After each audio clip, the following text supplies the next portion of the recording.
So I'll be talking about CML in place of Dr. Ritchie.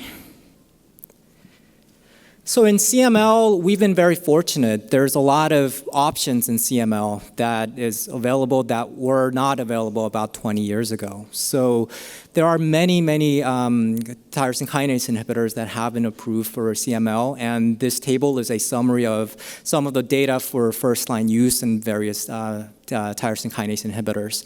The original trial was the IRIS trial that compared Imatinib versus interferon with low-dose cytarabine.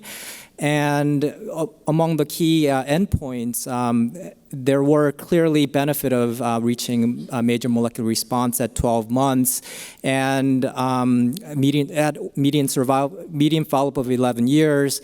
There does not seem to be overall survival, partly because a lot of patients crossed over to Imatinib arm less than a year into the clinical study. We commonly use second-generation tyrosine kinase inhibitors, and I've listed the trials for first-line use of those medications on the table. Both Dasatinib and Imatinib and Nilotinib versus Imatinib data have long-term follow-up data of about 5 years. And what is clear is that at 12 months, there seems to be clear benefit in terms of reaching a MMR at 12 months for both Dasatinib and Nilotinib compared to Imatinib. However, when you look at overall survival, there still doesn't seem to be difference in either overall survival or progression-free survival. Maybe perhaps that's because about a quarter of patients did cross over in those trials as well. Data with Bosutinib is not as established. However, in the frontline trial comparing Bosutinib versus Imatinib at 12 months, there does seem to be benefit in terms of more patients reaching MMR at 12 months for Bosutinib as well. So many second-generation TKIs as well as Imatinib are available for use in CML. So how do we choose which tyrosine kinase inhibitor to use first line? In summary, the second-generation TKIs do seem to have higher chance of achieving MMR at 12 months. However, there doesn't seem to be a clear survival benefit in the clinical studies. So in practice, what we typically do is for older patients with significant comorbidities, it's perfectly acceptable to use Imatinib because Imatinib seems to be tolerated better than the other tyrosine kinase inhibitors. Other patients who are younger, we tend to use second-generation tyrosine kinase inhibitors.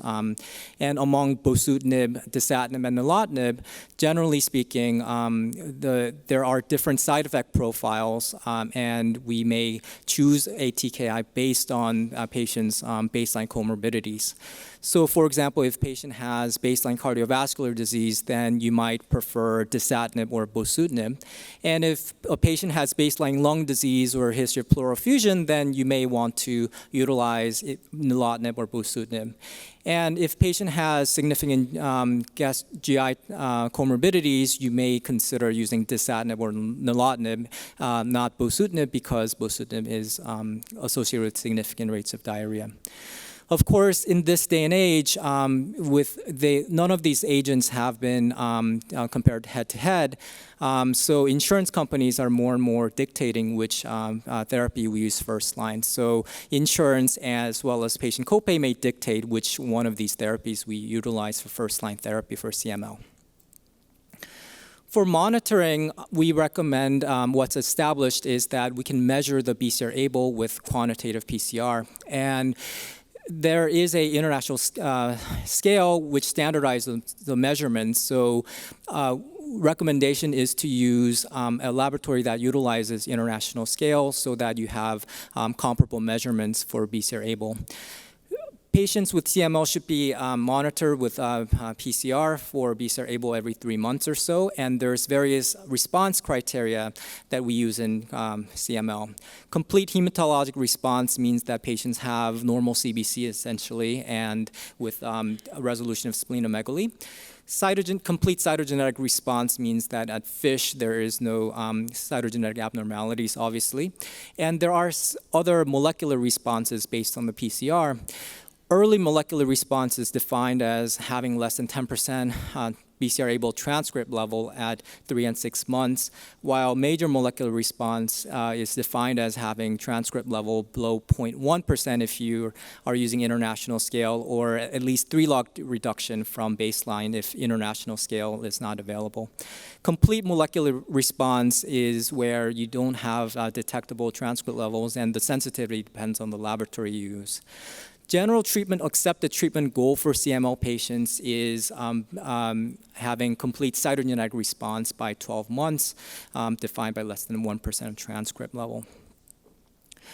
There's some data looking at early response rates. So both, this is from the Dasatinib trial, but there's data for Nilotinib as well, showing that if you measure the PCR at 3 months, and if you have less than 10% BCR-ABL at 3 months, then you tend to have better outcome for CML, whether it be progression-free survival or overall survival. So early reduction seems to benefit patients.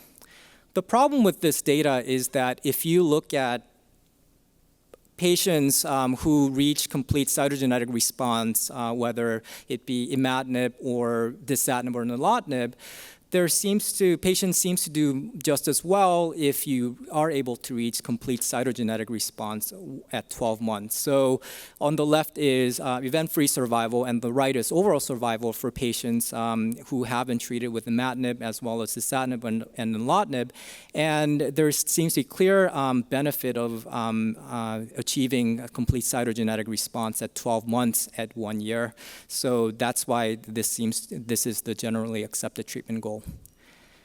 How about deeper response?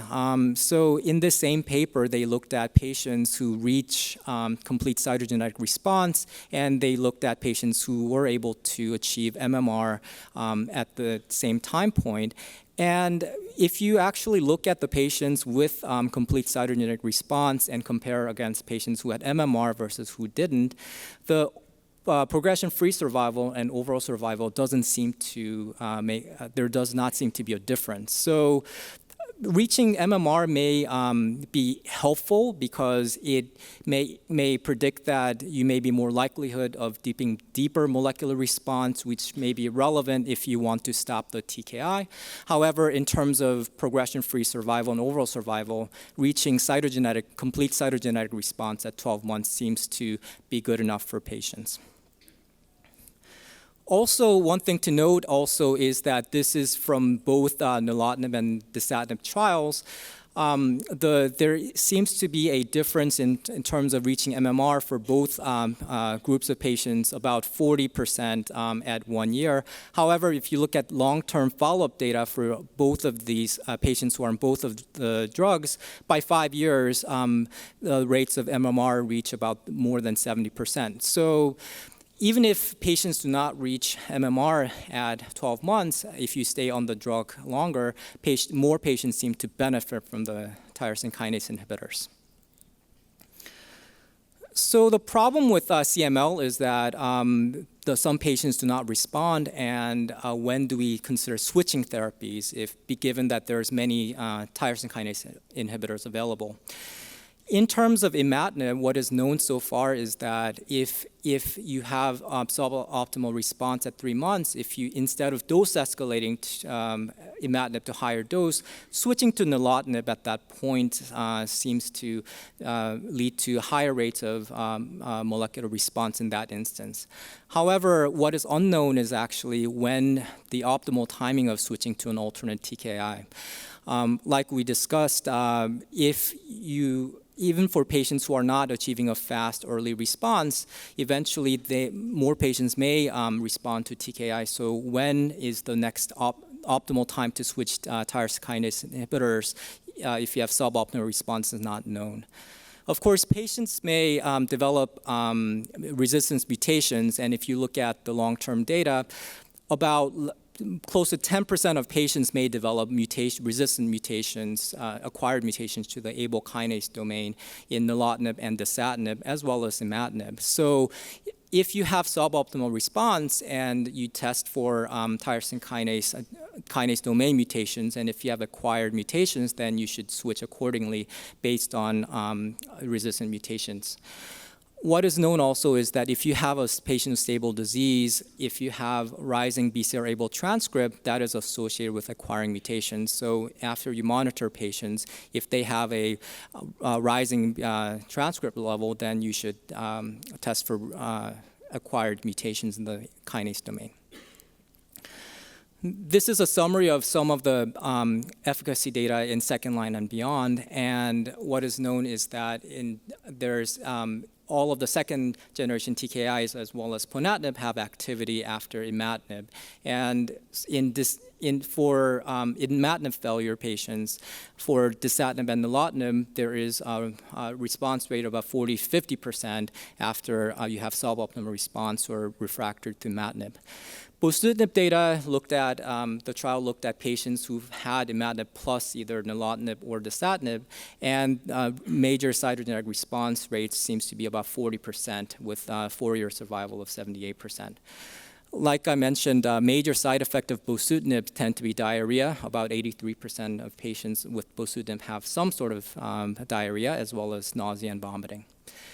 Ponatinib has been used with prior dasatinib, nilotinib, or patients with an acquired T315I mutation. And in the PACE trial that looked at ponatinib, more than 90% of patients had at least 2 prior TKI therapies. And in that very difficult to treat population, about 40% of patients were able to achieve MMR, and 5-year survival in that trial was 73%. The main significant side effect of ponatinib is cumulative arterial occlusive events, which happened in about 30% of patients, and it seems to be dose dependent. So this is some of the recommendations on what we do when we encounter side effects with TKIs. Every TKI has unique side effects, and I listed some of the unique side effects of each tyrosine kinase inhibitors. For imatinib, when patients have fluid retentions, then you would typically give diuretics and consider holding the drug until resolution. Dasatinib can also be associated with pleural effusion, and in that case, you would typically hold and give diuretics and sometimes steroids if there are significant pleural effusions.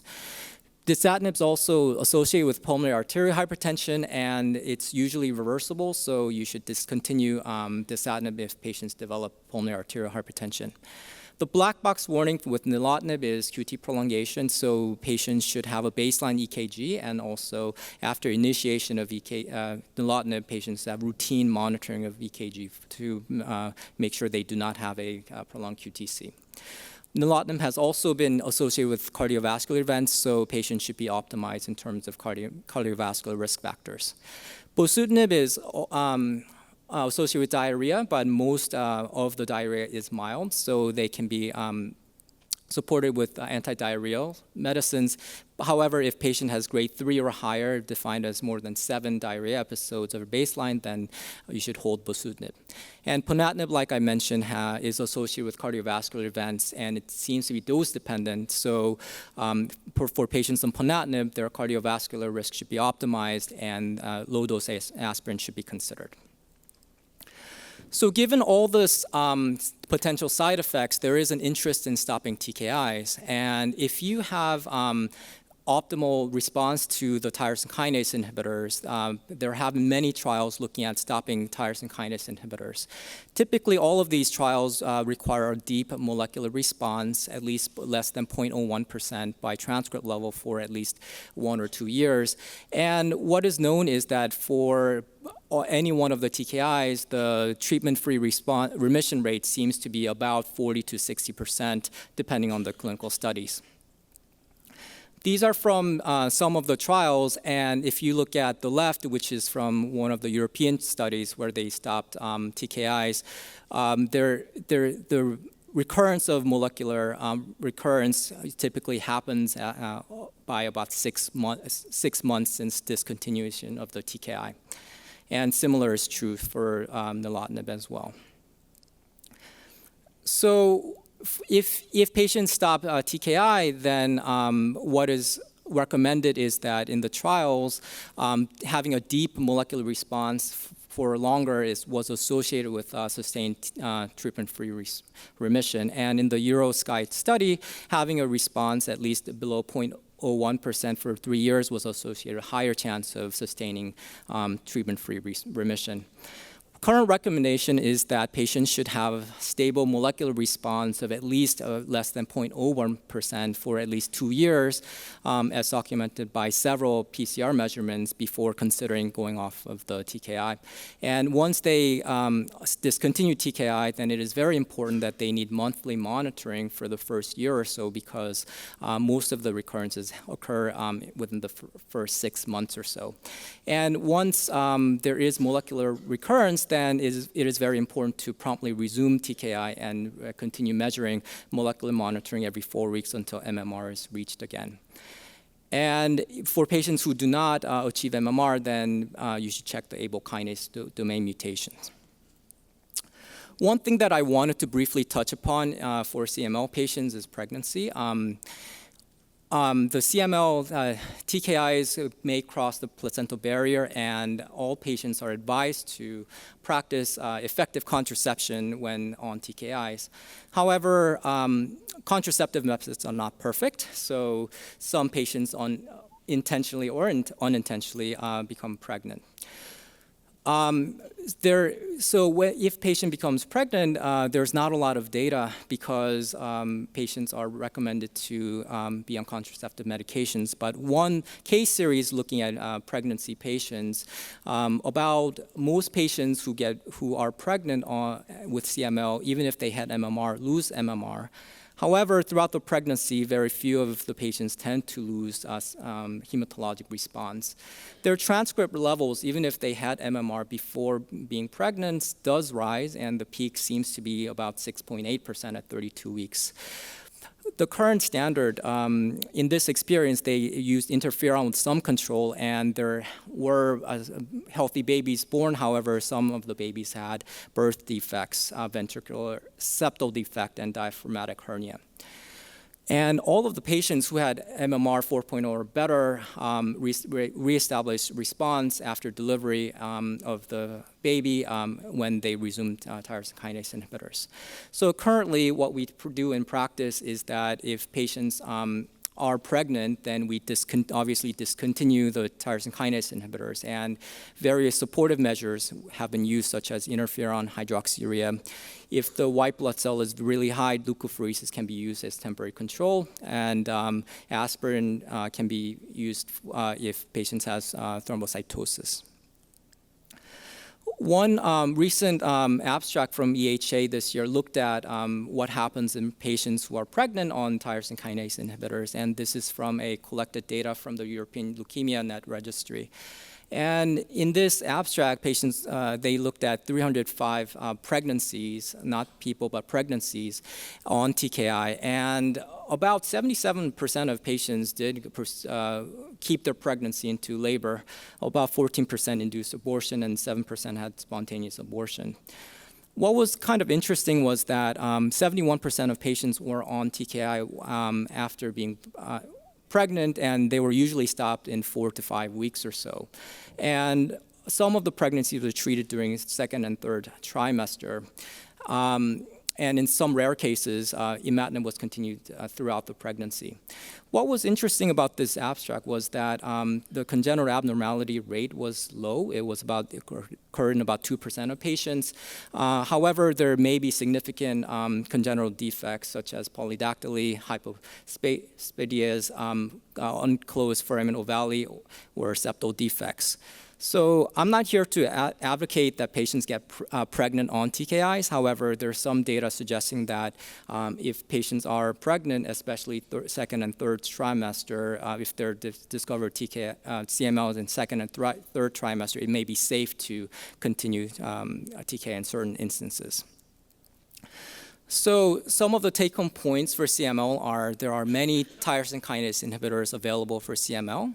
And in first line, second generation TKI seem to offer deeper response, although it translating to overall survival and progression-free survival is unknown. Choice of which medicine to use first line ultimately kind of depends on the side effect profile and insurance situation for patients. And optimum time for switch to TKI is currently unknown, but you should consider if patients don't reach complete cytogenetic response at 12 months or so. And in patients who have a very deep, sustained molecular response, then you could consider discontinuing TKI. However, that requires monthly monitoring in patients, and that requires a compliant patient. And what to keep in mind is that if patients go off of the tyrosine kinase inhibitor, then most of the molecular relapses occur at 6 months after discontinuing the tyrosine kinase inhibitor. And here are the acknowledgements.